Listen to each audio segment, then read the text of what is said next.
I saw a tweet about the film Hot Frosty. I Googled the film and I was greeted to a 100% Rotten Tomatoes score next to a 5.8 on IMDb. I scrolled down a little bit and I saw an article from Vulture, urgent questions about the unholy provenance of Netflix's Hot Frosty. So suffice to say, I instantly turned this movie on. Hot Frosty is a movie about a magic scarf that brings a sexy snowman to life, and he and a local woman fall in love. The movie is directed by Jerry Cisoriti, and he has directed a lot of movies with very horny posters and Hallmark movies. So clearly this should be his magnum opus. Like, this is a blending of his two genres perfectly. His IMDb page suspiciously sounds like he wrote it himself. One of Canada's most provocative and in-demand directors. All right, I guess. Let's see what you got, dude. Hot Frosty starts with our protagonist Kathy waking up to a broken heater so she's cold, and to the noise of Jingle Bell Rock. Opening scene, we've already got a gratuitous Mean Girls reference. Love to see it. So Kathy, all cold still, heads on over to the diner that she runs, where her cook is like, "Do not freeze to death. You pay me." And if you freeze to death, who's gonna sign my check? I love how she just instantly knows. Oh my God, they're mowing the lawn. Can y'all hear that in the record? I really hope that doesn't mess up the recording, bro. I love how she just instantly knows that that's his catchphrase. Like, she matches it perfectly. Like, he's just constantly saying, "Don't die, you need to sign my check." After that, we get a scene very reminiscent of The Room. Enjoy. Can I get you some more coffee? My favorite customer. Good morning, Kathy. Good morning, Jan. Do you have any chocolate chip pancakes today? Good morning, Miss Megan. Can I help you? Yeah, can I have a dozen red roses, please? Oh, hi, Johnny. I didn't know it was you. Here you go. That's me. How much is it? It'll be Here $18. you go. Keep the change. Hi, doggy. You're my favorite customer. Thanks a lot. Bye. So she heads out to a neighboring business and brings the owners sandwiches. And one turkey sandwich, a disgusting amount of mayo. Turkey! So this is Mel and Theo, and they're good friends with Kathy. Mel starts grilling Kathy about being single, as they do in these kinds of movies. Then she's like, "I'm gonna give you a scarf, Kathy. Take it." Followed by some awesome ADR. But I really don't need it. She's not gonna let you leave without it. Not gonna let you leave without it. Blurring his face doesn't absolve the actor of speaking, guys. We can still see his mouth. Turkey! So she walks up to this sexy snowman and puts the scarf around him. What an asshole. That is so rude. You were just given a gift and you instantly just toss it onto a random fucking snowman. Asshole. And she's like ogling this snowman. It's kind of uncomfortable. Well, clearly you've been doing your push-ups. Then he turns into Hot Frosty. What if she had put the scarf on like the normal looking snowmen on either side of that? Would it have just been like a fleshy meat monster? Like, I don't understand. Holy shit, this beat goes hard though.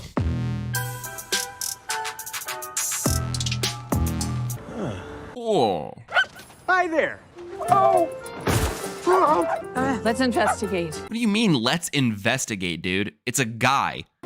Clothes! So he falls through a window into Mel and Theo's shops and steals a vest, some pants, and boots. I don't like all this moaning. Stop that. So the next day, Kathy is heading into work where she finds him standing there in just the vest, talking to the two other snowmen. So she's like, "Are you hungry? Are you cold?" And he's like, "No, I'm not cold. I feel great. And also, I've never eaten food." So naturally, she invites him into the diner for some free food. We love a small community helping out those in need. So meanwhile, the local sheriff and his assistant cop are investigating the streaking, vandalism, and thievery. The local sheriff is like a really big hard ass. Like, he's seriously, "I'm gonna solve this crime." He's taking it like way too seriously, you know? Back to the diner. Just leave him out there, Isaac. I mean, he's clearly delusional. Should I call the cops? I love how Kathy calls the snowman guy delusional, even though 5 minutes later, she's like fully on board that this guy is a real snowman. Like, yeah, okay. So then he's like, "I'm hot," I guess because he's melting. So Kathy accompanies him to the local doctor's office, which they don't need to make an appointment for. Amazing healthcare system going on in this town. She stays with him? Like, why? You don't know this guy. Why do you get to be in the examination room with him? That doesn't make sense. So what's the... Oh, who's your friend? Ugh, that's really unprofessional, doctor. So he's saying this is him? And he came to life? Yes. Maybe he's telling the truth. What a shitty fucking doctor. She's just instantly like, yeah, he's a snowman. You're a doctor. What do you actually think? Santa, elves, flying reindeer. The scientist in me knows they shouldn't exist. Wouldn't the world be a little bit better if they did? That's not an answer. Technically, I've known you for my entire life. I don't like that line at all. Don't like the way that makes me feel about this film. You know, wouldn't you prefer like a nice hospital bed? So she brings him home. What the fuck? Who I am. I know who I am. That is so funny. That looks just like a girl I went to high school with. Another Mean Girls reference. We're 20 minutes into the movie, dude. That's 2. And this one is like way too on the nose. So she talks a little bit about her husband, who is suspiciously absent. And I mean, yeah, because I don't think he would be okay with her bringing this random insane man into their home, but okay. So she heads back out to the diner and leaves him alone, and he starts rifling through her stuff, as snowmen do, and he finds a piece of paper that says her husband went through chemotherapy. A bit later, he asks about it, and we find out that Kathy is a widower. Her husband has passed away a few years ago. Sorry, but the logic of the words this guy knows really, really pisses me off. He knows sit, kitchen, run, and sheriff. I don't know why, I just did all that with my fingers. But he's confused by the words streak and radar. Radar? You know what a sheriff is, but you don't know what a radar is? Yeah, okay, dude. I'm not inclined to believe that they thought this through very hard. Are you mad at me? So me. Hopefully this pizza doesn't fall apart. Pizza? Pizza. So they eat pizza together and watch TV, and they're starting to get to know each other. So let's go. To Hawaii? Yeah. Here's the thing. People who just met, they don't really go on vacation together. That's right. People that just met don't go on vacation together. They just let you move in rent-free for an indefinite amount of time, no questions asked. This is driving me insane. He's flipping through channels, and he switches to like a home renovation channel. In this video, we are going to show you... This is not YouTube, brother. This is network television. What an odd mistake to put in your movie. So anyways, he's a quick learner, as we also discovered when he was able to learn how to cook pizzas from just watching a cooking channel on TV. And he fixes everything in her house. While he's up there fixing the roof shirtless, this old lady just starts creepily ogling at him, and she's staring at him so intensely that she crashes her fucking car. You want me to get behind you and push? Huh? Yeah. Ugh. All right, you ready for me? I'm ready. Here I go. Okay. Yeah. Oh, it's working. Ugh. Okay, great. Oh, if the girls could see me now. Oh, nah, dude. You don't seem that old. Oh, you are definitely coming home with me. I should have taken my blood pressure medication this morning. He goes to the diner after this. The cops show up, because of course they do, and they're like, that must be the culprit, because this is such a small, tight-knit town that any stranger must be suspicious. Kathy is like, okay, listen, when we talk to the cops, everything I say is true. You just gotta follow my lead. And he's like, okay. Hey, how are you boys? Oh, doing well, Kathy. Yourself? Yeah, I know, I'm totally fine, thanks. It's true. She's fine. And then this happens. Why is there no beverage for that ice? Because I like to eat the ice. A few moments later. Turkey. Yes. All right, I might be enjoying this movie. What of it? So as the film goes on, because he did renovations for those creepy old ladies, one of them had connections to the local middle school, and he was able to get a job as a maintenance man at that middle school. They start to actually have a life together. He begins to express emotions and act like an adult man instead of like a confused toddler in the span of a few days. They've decorated for Christmas, and they're enjoying each other's company. Blah, blah, blah, some more boring police stuff. And then Jack actually goes and apologizes to Mel and Theo for breaking their glass and stealing the clothes, and they forgive him because he was just a man in need, and now he's making it right. Oh, also, I just realized I never said that the snowman's name is Jack just because the vest that he stole says Jack, so yeah, there's that. Sorry, I forgot. Later, he goes to work, and while he's setting up for the middle school dance, he like creepily gazes upon two middle schoolers flirting. But he gets the idea from this to ask Kathy to the dance, since he'll be a chaperone. Of course, she says yes, and we get a makeover montage. This is some copyrighted music. Nope, not allowed to. None of that, pal. Get out of here with that copyrighted music stuff. And it's the dude. It's happening to the guy. So that's what I would call a genre subversion.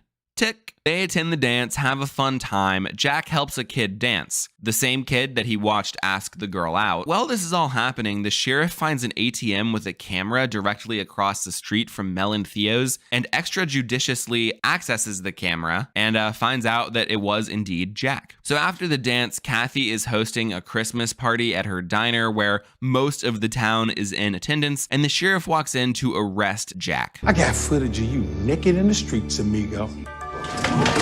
Oh, more creepy old women. The doctor from earlier, who we remember as the shitty doctor who believes in magic snowmen, exclaims to the whole town that this is a real snowman. And the whole town is just like, oh yeah, okay, that makes sense. He's a snowman that magically came to life.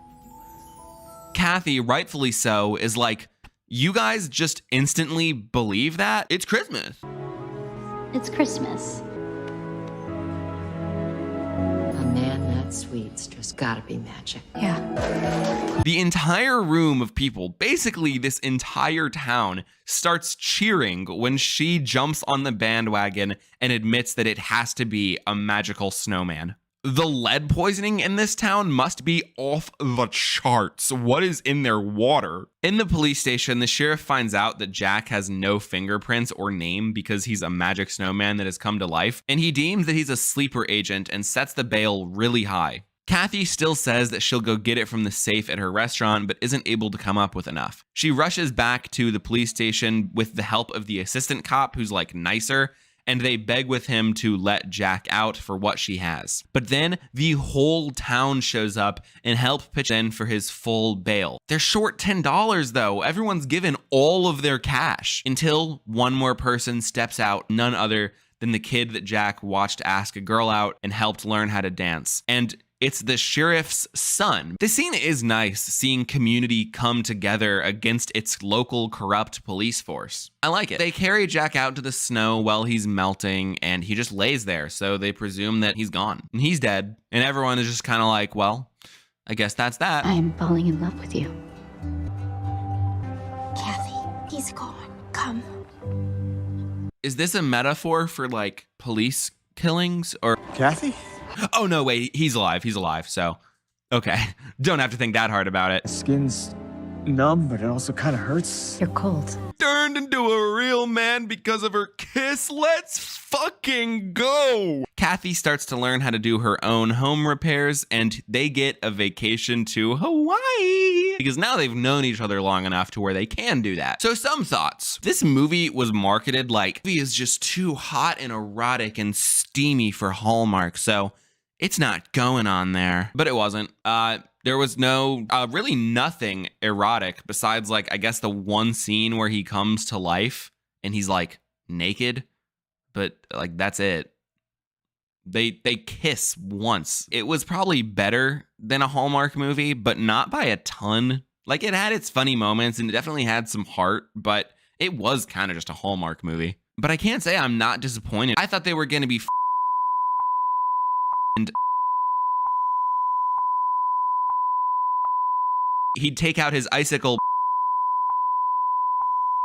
and she'd be gyrating on that shit so hard that he melts. But that didn't happen. It's just a plot about small town living, love, and fucking hating cops. This must be like the Christian Christmas version of like when horror movies market themselves like, this is the most ass-shattering, bone-chillingly terrifying movie to ever exist. Test audiences threw up and clawed out their eyeballs. And then it's just like a detective thriller with minor horror elements. This is that for Hallmark movies. I suppose because of the one scene where Jack is naked, even though we don't actually see anything besides his abs, and like some of Kathy's outfits show cleavage, I guess, that this is too erotic for a Hallmark movie. So I guess they didn't lie. If you enjoyed that, make sure to like and subscribe. If you don't, I'll melt. So that'll be on your conscience, not mine. Anyways, make sure to go and check out some of my older videos if you thought this was funny. Even maybe the one that I have up on screen right now. It's just as funny as this one, I'd say. But other than that, have a great day or night. Hippo out.